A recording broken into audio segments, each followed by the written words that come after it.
Saludos jóvenes, bienvenidos una vez más a la asignatura de Historia de Panamá y el módulo de esta semana habla sobre la sociedad española en América. Como siempre, su profesor Hidalgo Castro. El objetivo de este módulo es reconocer la importancia del mestizaje en Panamá como agente activo de la idiosincrasia de la población panameña. Para alcanzar el objetivo anteriormente mencionado, tenemos los siguientes temas. 1. Instituciones españolas en la península y América. 2. Clases sociales en la época colonial en Panamá. 3. Sistemas de castas coloniales. Y 4. El cimarronaje. Vamos a iniciar este módulo estudiando las instituciones españolas en la península y en América, porque ellas eran ocupadas por determinadas personas que determinan en cierto punto el nivel social y el rango que tenían dentro de la sociedad.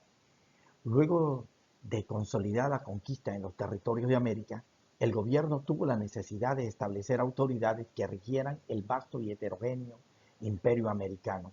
De esta forma se crearon en América nuevas instituciones y se modificaron las ya existentes.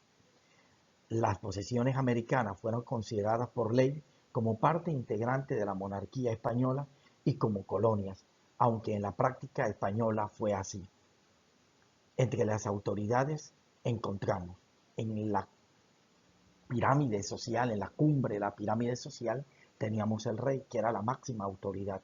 Luego de esto seguía el Real Supremo Consejo de India, que era un intermediario entre el rey y las autoridades coloniales. Administraba desde Sevilla los negocios del Nuevo Mundo. Sus funciones eran ejecutivas y judiciales. El rey era la máxima autoridad dentro de la colonia y a ésta le seguía el Real y Supremo Consejo de India. A continuación, otra de las instituciones españolas que se establecieron en la península era la Casa de Contratación, que no era más que aquella institución encargada de controlar el comercio en América y era una especie de oficina de control de precios.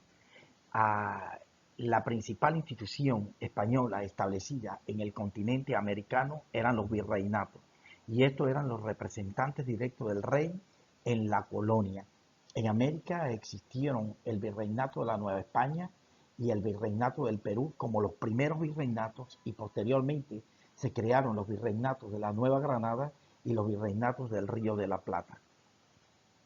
Y estos ejercían la autoridad suprema dentro de su jurisdicción como representantes directos del rey. En el mapa podemos observar la ubicación geográfica de cada uno de estos virreinatos. Otras de las instituciones españolas establecidas en el continente americano fueron las capitanías generales. Eran virreyes de carácter militar, tenían los mismos poderes que el virrey. Existieron 4 capitanías: la de Cuba, la de Guatemala, que en Panamá se conoció con el nombre de la Capitanía de los Confines, la de Venezuela y la de Chile. En el mapa podemos apreciar la ubicación geográfica de los virreinatos, pero también de las capitanías. Las gobernaciones, por lo extenso de los territorios, se dividieron en jurisdicciones territoriales menores. Estos constituían las gobernaciones y estos a su vez en distritos, municipios o cabildos.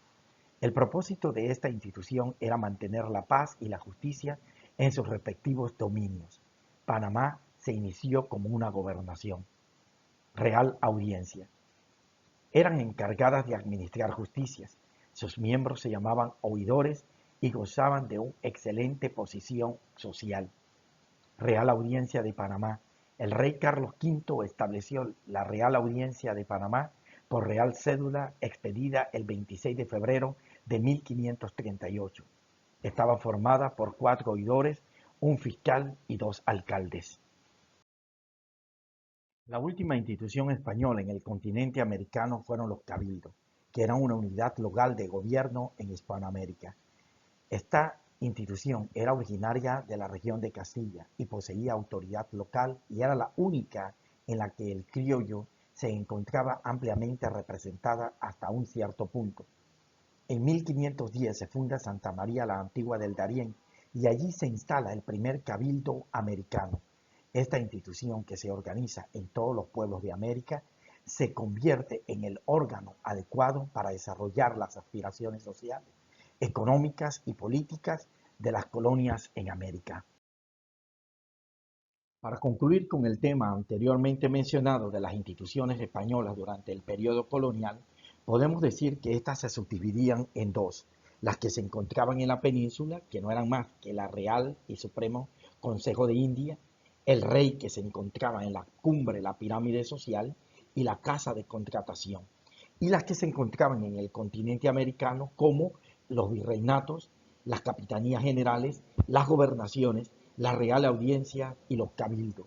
Ahora vamos a estudiar las clases sociales que se dan durante el periodo colonial en Panamá y en América. Y por supuesto, ¿no?, la unión entre el negro, el blanco y el indígena, que habría que dar como resultado el mestizaje. La sociedad americana se organizó en clases muy diferenciadas, producto de la mezcla del negro, del blanco y el indígena, dando como resultado un mestizaje sin precedente en la historia de la humanidad. Entre ellas encontramos los españoles, llamados también peninsulares, pertenecían a la clase superior, aunque eran una minoría, fueron propietarios de las tierras, minas y comercio. Eran los únicos con derechos a ocupar cargos públicos de primer orden. Los criollos fueron los hijos de españoles nacidos en América y tenían menos privilegios económicos que los peninsulares, pero podían optar por cargos públicos secundarios. Esta diapositiva nos muestra a nosotros una pirámide de la población durante la época colonial en el continente americano. Sabemos que en la cumbre se encontraban los españoles, luego venían los criollos, que eran los hijos de españoles nacidos en el continente americano, y luego seguían los mestizos, mulatos, zambos, indígenas y negros. En la última escalón de la pirámide social, que también eran los esclavos que trabajaban, como hemos visto anteriormente, en las plantaciones de algodón, de caña de azúcar, en la minería o en las plantaciones de tabacos. A través de esta diapositiva nosotros vamos a estar observando el sistema de castas coloniales, pero sobre todo el complejo sistema de mestizaje que se da en el continente americano. De dos españoles puros que tenían su hijo en el continente americano, nacía el criollo. Del español e indígena, el mestizo. Del español con mestizo, el castizo. Del castizo con el español, el español. De indio con negro, el zambo. De negro con zambo, zambo prieto. De español con negro, mulato.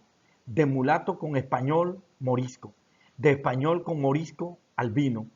De albino con español, salta atrás o salta para atrás. De mestizo con mulato, apiñado. De indio con mestizo, cholo o coyote. De mulato con indio, chino. De español con cholo o coyote, arnizo. De castizo con mestizo, no te entiendo. De coyote con indio, chamizo. De chino con indio, cambujo. De saltapatrás con mulato, lobo. De lobo con china, jíbaro. De jíbaro con mulato, albarazado. De albarazado con negro, cambujo. De cambujo con indio, zambaigo. De zambaigo con lobo, campamulato. De campamulato con cambujo, tente al aire. De mulato con blanco, tercerón. De tercerón con blanco, cuarterón. Esta diapositiva tiene como objetivo fundamental que ustedes puedan observar la fisonomía de los diferentes personas mestizas que iban surgiendo en el continente americano, como el mestizo, el castizo, el español, el mulato, el morisco, el chino, el saltapatrás, el lobo, entre otros. Ahí tenemos el resto: los albarazados, los cambujos, zambaigo, tente al aire, entre otros. Hemos observado que el mestizaje en el continente americano se hace mucho más complejo en la medida en que se mezclan y remezclan los grupos humanos que en ese momento existían. Ahora, otro tema de fundamental importancia durante esta época es el cimarronaje en la época colonial y que no he querido dejar por fuera en este módulo, entendiéndose que los cimarrones son el producto de las duras condiciones en que vivían los esclavos que hicieron frecuentes sus levantamientos. Un grupo de esclavos escapaban y constituían poblaciones autónomas, los llamados palenques cimarrones. Los cimarrones más famosos en Panamá fueron Bayano y Filipillo. Allí les muestro la imagen de Bayano y que aquí en Panamá él constituyó su propio reinado. 2 siglos antes de que George Washington o Simón Bolívar soñaran con la libertad de la tiranía europea, habían africanos en América que lucharon por su independencia y la habían ganado.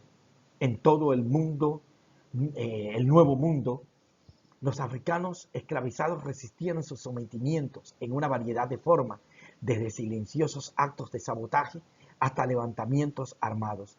Muchos escaparon a los bosques donde recuperaron su libertad y comenzaron comunidades propias.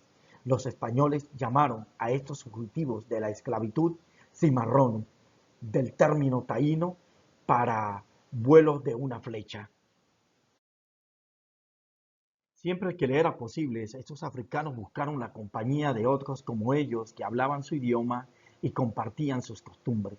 Esto condujo a la formación de comunidades basadas en patrias y etnias comunes. En efecto, los cimarrones recrearon las sociedades africanas en las Américas. Al dar propiedad a su superioridad mutua, los diversos palenques cooperaron entre sí contra su enemigo común, los esclavos europeos. A mediados del siglo XVI, la Confederación de Cimarrones se había vuelto tan poderosa que los colonos españoles vivían con el temor de una toma de poder por los africanos.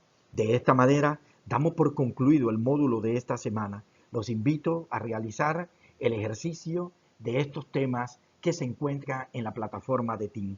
Bendiciones y nos vemos la próxima semana.